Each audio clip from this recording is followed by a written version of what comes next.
好啦，唔好意思啦，咁啱啱咧就出現咗一啲技術上嘅問題啦，咁唔緊要，咁而家好快翻嚟啦。咁我哋頭先咧一路講緊咧就係嗰個嘅 Beige Book 啦。咁講翻呢個 Beige Book 嘅問題啦。咁其實即係綜合翻頭先我所講嘅嘢，就係話其實呢一個報告咧喺6月6號發出嚟嘅時候，就話翻俾大家聽咧，其實早2個月其實係美國方面嘅經濟咧嗰個成長咧係比起咧之前係有加快嘅。咁睇得翻我原來咧同咧非農數據講嘅嘢咧就有少少出入啦。咦，原來佢就話緊咧美國嘅整體經濟復甦速度咧亦都係有改善嘅跡象嘅。好啦，咁亦都咧喺同樣喺6月6號嘅早上啦，咁澳洲當局咧發表咗咧第一季個季度嘅 GDP 年率啦，數值為 4.3%， 大幅咧高於預期嘅 3.2% 嘅。咁雖然咧之後發表嘅失業率咧係有所攀升啦，咁去到 5.1% 嘅，咁但係亦都反映出咧其實實體經濟咧仍然保持住一個相當嘅實力嘅。咁呢個數據咧，亦都令到咧澳洲喺 G7 嘅工業國家嘅經濟健康程度啦，比較嚟講係提高一線嘅。好啦，咁去到咧6月7號嘅時間咧，歐元區咧公布咗咧5月服務業採購經理人指數，咁數據咧跌到去咧7個月以嚟嘅最低點。咁反映出咧就歐元區咧隨住咧歐債危機嘅惡化啦，咁作為領先指標嘅 PMI 指數咧，亦都咧指出翻咧歐元區嘅服務業咧持續萎縮嘅，咁令到咧投資者咧猜測啦，咁歐元區咧咁喺第二季嘅經濟咧可能咧會陷入衰退嘅命運，咁增加咗咧市場嘅風險厭惡情緒嘅。好啦，咁去到6月8號咧，咁中國大陸當局咧亦都出招啦，刺激翻個經濟，咁將金融機構1年期嘅存款機率咧，下調咧0.25個百分點嘅。咁呢次突如其來嘅減息寬鬆政策咧，目的咧就係為咗刺激翻個企業嘅借貸市場啦。咁希望咧喺呢個外圍淡靜嘅環境之下咧，保持翻咧之前咧中國大陸喺兩會期間咧承諾過7.5% 嘅 GDP 增長嘅。咁相信咧呢個會係放寬措施嘅頭炮嚟嘅啫。咁預料咧亦都會有其他措施配合嘅。咁好似咧降低啦銀行存款準備金率咁樣啦。咁呢啲嘅消息亦都會咧利好翻澳元嘅。咁去到6月9號嘅時候咧，咁加拿大咧就公布咗咧5月份嘅失業率，咁數值咧就為 7.3%， 符合預期嘅。反映出咧加拿大經濟方面靠穩，中長線嚟講咧，亦同樣係商品貨幣嘅同埋即係商品貨幣嘅國家澳洲、紐西蘭啦，都係提高一線嘅。去到尋日啦，6月11號嘅時候咧，西班牙咧正式咧成為第4個需要歐盟援助嘅國家之一。喺好多間嘅西班牙銀行啦，被降低嘅信貸評級啦。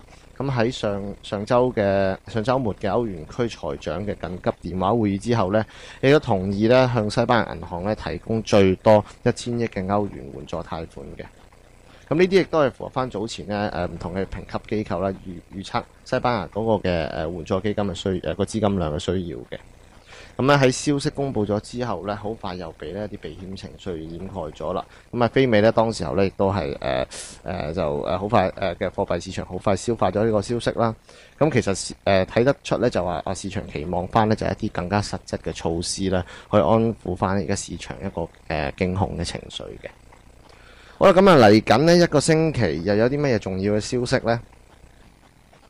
好啦，睇翻呢未來一個星期呢，似乎數據嚟講呢，都係集中翻個火藥呢喺翻美國嘅經濟上邊嘅。首先呢，6月13號嚟講呢，就有呢美國5月嘅零售銷售月率啦，同埋生產者物價指數，即係 PPI。OK， 呢兩個咧都係非常之重要嘅經濟指標嚟嘅。反映出啦，第一美國嘅經濟增長預測啦。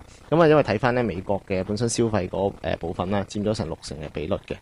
良好嘅一個開得靚嘅數據啦，喺銷售月率方面呢，可以反映出經濟會唔會復甦嘅速度要加快呢？咁究竟係行緊呢？之前就話Beige Book 所講係快嘅復甦進度啊，定係講翻就係非農數據之前呢比較而家咧復甦其實都係比較緩慢嘅進度呢？配合埋咧星期五嘅消費者信心指數咧，咁就可以量度翻呢美國嘅經濟健康情況啦。好啦，而生產者物價指數咧，咁即係 PPI 指數啦，咁啊可以反映翻喺美國嘅通脹情況嘅。咁啊，市場都會關注翻呢個數據啦。咁因為咧，如果咧經濟復甦咧情況比較差，而通脹情況又唔算嚴重嘅話咧，市場猜測翻咧 QE3 嘅可能性咧就更加高，嚟提振翻咧成個市場嘅風險情緒嘅。好啦，今日去到6月14號嘅時候呢，就有新西蘭嘅央行利率決議啦。咁啊，議息方面呢，就預料呢維持翻呢係2.5% 不變嘅。咁啊，而去到呢6月15號方面啊，就有日本央行議息啦。咁啊，同埋呢個嘅消費者信心指數頭先提過啦，咁啊，同有呢個嘅英國4月嘅貿易帳啦。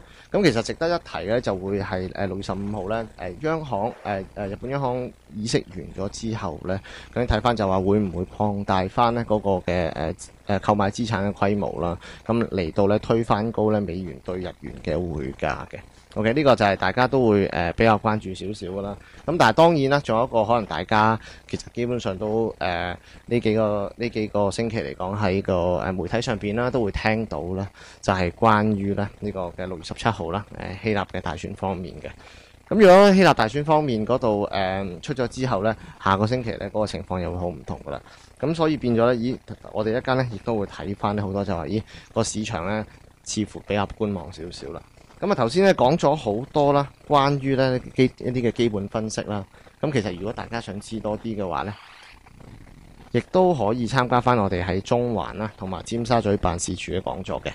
咁啊，6月19號星期二晚咧7點到8點半咧就會有咧人民幣嘅走勢轉變嘅講座嘅。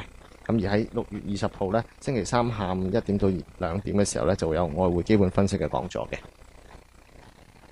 好啦，咁啊，當然啦，而家我就講翻呢，就係上個星期呢一啲嘅焦點貨幣啦。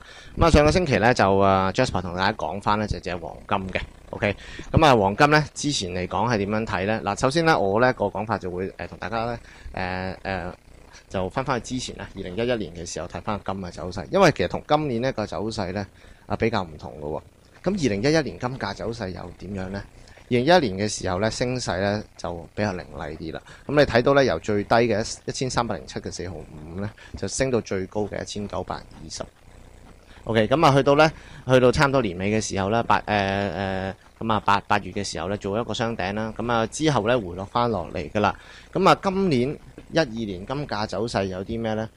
咁啊其實上個星期咧，阿 Jasper 同大家都有講過咧，就關於金價呢個角色開始有啲轉變喎，係咪？咁啊嚟講咧，金價咧今年咧似乎咧係同翻呢一啲風險貨幣咧一啲嘅非美貨幣啦走勢比較類似嘅，咁咧再唔係成為一個避險貨幣啦。咁咧波幅咧就大咗啦，你見到可以一日咧都可以曾經試過3月份嘅時候咧最低係下試咗100蚊嘅美金嘅跌幅嘅，咁啊同翻美金嘅走勢咧仍然都係相反嘅。咁啊其實睇翻呢，而家咧12年啦，嗰個嘅黃金走勢又有啲乜嘢太大分別咧？嗱，黃金走勢咧睇翻啦，12年嘅時候咧，頭先見到年尾嘅時候咧跌喺1900蚊呢啲位咧跌翻落嚟，做咗個雙頂之後咧，咁啊徘徊翻呢，其實一個比較大區間啊，1530蚊去到1800蚊左右嘅。咁啊，你見到咧，其實喺今年啦嘅大概年頭嘅位置啦，一路係咁跌落嚟，咁啊而家波幅係咁收窄噶啦，徘徊翻喺咩位置咧？咁我哋再睇一睇下幅圖咯。好啦，咁啊，而家最近嘅市況，上個星期同大家睇嘅時候呢，我睇翻呢就係話1530啦，去到1625啦，不足100蚊嘅一個水位啦。咁啊亦都係呢頂位呢預測翻就係拉翻呢上次一個黃金分割38.2% 嗰個位呢，大概呢係翻1625蚊左近做個頂。嗱，咁今個禮拜呢，有個事態發展點樣呢？ OK， 咁我哋就望一望咯。好啦，睇翻呢今個星期啦，咁啊，其實嗰個同我哋之前呢嗰個嘅預測嘅非常Jasper 各方面嘅預測都比較相似啦。頂位差唔多做到呢1625左右，咁啊其後呢做咗呢3個呢，咁啊一個燭身比較窄少少嘅陰陽燭啦，咁啊顯示到其實上升穿翻呢個力度呢，其實都唔係好足夠嘅。咁啊之後呢回落翻啦，咁啊喺翻呢大概呢1582啦呢個位上邊呢就靠翻穩嘅。咁而家咧，我哋睇翻嘅後市咧，就比較，因為頭先講過啦，今年黃金嘅走勢咧比較似一啲非美貨幣，咁啊同上年有一個避險角色有少少唔同啦。而家暫時咧同翻其他非美貨幣一樣啦，後市行翻一個區間市場嘅。咁同埋嚟講咧，亦都要留意翻咧。頭先我哋亦都講咗啲唔同嘅數據啦，就係而家我哋去睇翻一個黃金嘅走勢啦，都係睇翻就依日會唔會有機會做到 QE3咧？所以今個星期咧嗰兩個數據咧，亦都可以咧影響到咧黃金咧會唔會升穿翻個頂部位，喺翻1625嘅。咁如果冇乜太大嘅消息提振翻成個市場情緒嘅話咧，將會咧嗰個嘅範圍亦都係維持翻喺上個星期啦，1625.1530，咁去到頂位嘅時候啦，就可以沽翻落去。咁好啦，咁啊上個星期可能未必有跟住咧我哋嗰個方法去做啦。咁而家未有貨咁點算咧？其實而家現貨咧都可以沽翻落去嘅。咁啊嗰個支持位咧 set 翻係1625啦。咁啊個目標價咧去翻大概1530至1535左緊嘅。好啦，咁啊，今個星期我同大家講啲乜嘢呢？咁啊，同大家講翻呢就係嗰個嘅焦點貨幣呢，就澳紙嘅。咁啊，點解會講澳紙呢？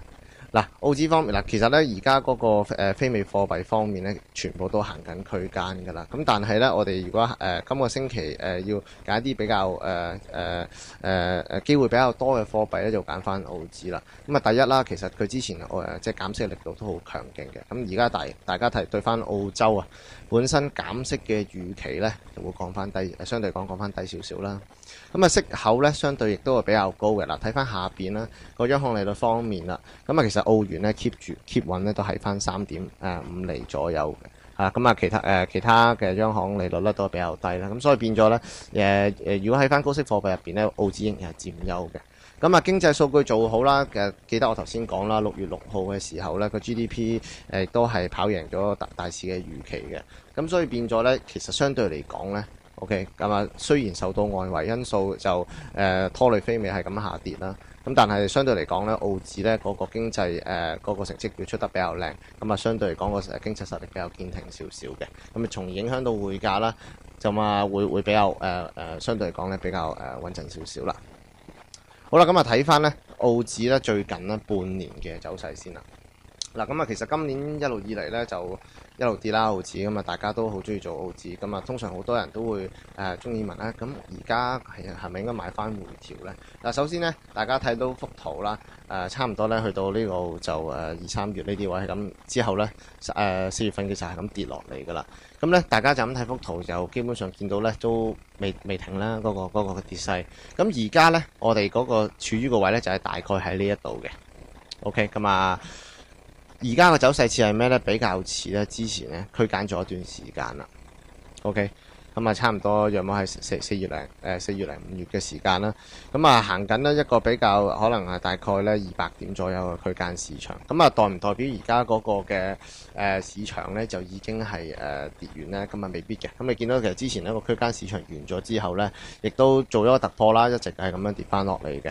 咁啊而家咧澳紙相對啦歐羅啦，咁啊喺翻之前呢啲位咧有翻個揾到個支持嘅，咁相對嚟講，因為頭先提過啦，經濟嗰個實力方面咧比較穩健少少啦，相對嚟講咧匯價咧亦都係比較堅挺嘅，咁所以咧我自己就預料咧今個星期啦，咁都會喺翻咧大概呢啲位度做翻區間嘅。好啦，咁啊區間位係點樣咧？嗱，睇翻咧之前咧嗰個市場咧對於 GDP 嗰個嘅即係高於預期呢個嘅消息咧，咁其實都反應比較激動少少嘅。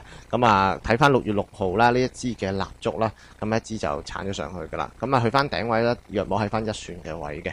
咁啊如果咧而家咧大家想去做單嘅話咧，都係做翻低揸高沽噶啦。咁咧底位咧就喺翻個區間範圍，翻9800啦，去到1船位啦。咁如果咧想係揸翻上去嘅話咧，支持咧就會 set 翻係9700啦，因為9700咧就係之前一啲嘅支持位啦。咁如果跌穿咗嘅話咧，就代表咧會繼續做翻個轉勢。咁啊相反咧，如果嚟緊咧非美做翻好少少，澳紙升翻上去近1算呢啲邊位嘅話咧，就可以沽翻落去噶啦。咁咧就去嗰個嘅支持位，如果沽落嚟嘅話咧，可以擺翻咧係1.01左右嘅。好啦，咁啊，福匯嘅獨有指標啦，嗱睇翻咧我哋呢個嘅獨有指標啦，咁我哋嘅交易信號啦，咁就而家咧今次我哋揀咗個信號啦，就係鎊咧對美金嘅，咁啊睇翻咧其實鎊咧而家就都仲係一個行趨勢啦，咁啊其實佢同翻澳紙啦，同埋紐紙啦，同埋呢個澳紙一樣嘅，都係行緊呢個區間啦，咁啊約莫咧其實我就會喺翻咧1.550呢啲咁嘅位咧就增持翻，咁啊建議大家咧就其實現價都可以沽翻落去咁樣嘅。好啦，咁啊如果大家咧想知多啲關於呢個交易信號啦，呢個交易指標嘅話咧，就可以咧嚟臨翻我哋啦21號啦，中環office 嗰度咧就有7點至8點半咧就會有相關嘅講座啦。咁啊，尖沙咀方面咧就近少少啦，15號啦，咁啊晏晝2點到3點嘅。咁啊，希望到時如果大家有興趣咧，可以見到大家啦，尖沙咀嗰度。咁啊，即時供量啦，咁啊同大家睇翻而家個市啦。好啦，咁啊睇翻個市方面啦，而家歐羅咧最新咧就做緊咧2492對2495嘅，咁啊美元對日元啦7957對7959嘅，鎊對美金咧539對541嘅，咁啊澳紙對美金咧9914對9916嘅，紐紙方面咧7759對9964嘅。好啦，咁啊睇個圖啦，當然係。好啦，睇翻咧澳紙嘅圖啦，咁啊頭先啦大家都見到啦，咁啊都係行緊嘅區間，大約咧。都好明顯嘅啦，畫翻個長方形出嚟咧，大概喺翻呢啲位度橫行翻嘅啦。咁頭先我都講過啦，其實好幾隻非美貨幣咧，而家做緊都係一啲橫向市嘅。咁啊不妨睇埋隻鎊啦。咁啊鎊咧而家大概咧做緊個位咧，就都係咧一個橫向市嚟嘅。咁啊，差唔多去到頂部嗰啲位啦。咁啊，其實個頂部咧，我哋睇翻咧，我哋用翻呢個 pivot point 咧，差唔多係 R1呢個位置咧，可以咧差唔多去到呢個區域嘅時候咧，就沽翻落去噶啦。係啦，咁啊，亦都係行緊一個橫向市啦。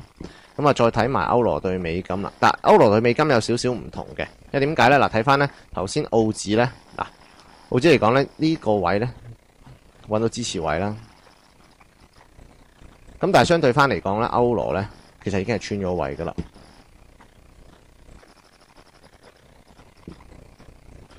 係啦，咁啊而家就後抽落翻嚟啦，咁啊但係當然啦，其實嗰個市況咧，因為歐羅始終都係受到咧即係希臘嗰邊啦個影響會大選方面嘅消息影響得比較強勁啦，咁所以變咗咧就會建議翻大家下個星期先做翻部署嘅。咁啊金方面啦，頭先都同大家講咗啦，亦都係行翻一個區間市嘅。咁啊，而家現價啦，其實今日個波幅唔係好大嘅啫。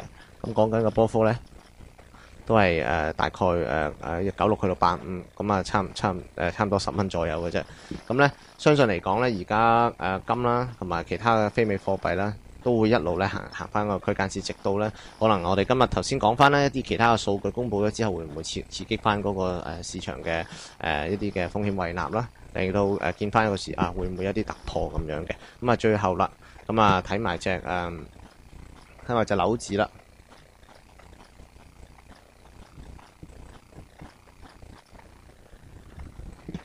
咁啊，紐紙一樣啦。咁其實都係咧行翻一啲比較區間。咁啊，其實而家紐紙嚟講咧，差唔多到位噶啦。去到咧大概而家嗰個目標價咧，去到7800嘅。咁啊，如果破唔到嘅話咧，就亦都可以咧喺翻大概呢啲位咧沽翻落去嘅。